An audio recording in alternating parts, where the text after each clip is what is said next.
ngayon po ay ano po ang plano sa PCSO? Paano pa po natin mas papalawakin yung mga matutulungan natin?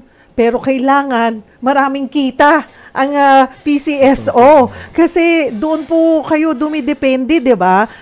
Doon po sa kinikita ng PCSO para kung gaano karaming pwedeng matutulungan.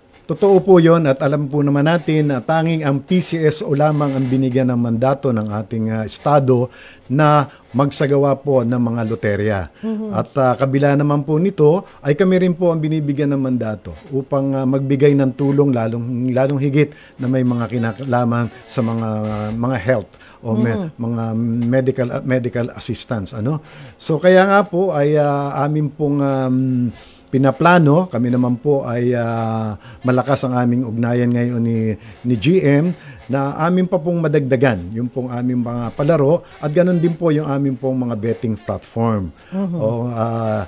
Yung pong iLotto ay isa pong napakahalaga na ating mapahintulutan sapagkat kagaya ho ng ating masamang karanasan noong pandemic ay halos na-paralyze ang pagbibenta ng loto ng amin hong ahensya at nawalan ho ng kita.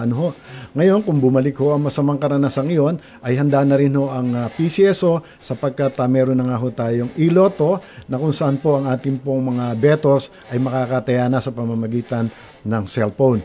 Nag-iisip pa rin ho kami ng mga iba't iba pang betting platform, kagaya ho, posible sa mga kiosk, sa mga convenience store, at din ho yung sa paggamit ng mga POS na pwede ho itong mobile at pwede rin ho itong sa mga sari-sari store. Ano na po ba? Kamusta po ang performance ng iLotto? Though nasa testing stage pa lamang po naman tayo, ano po?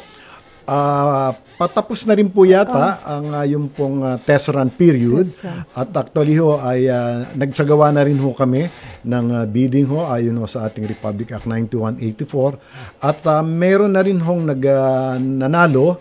Kaya ho marahil ho sa pagdating ho ng buwan ng July ay amin na ho itong opisyal na mapapasimulan.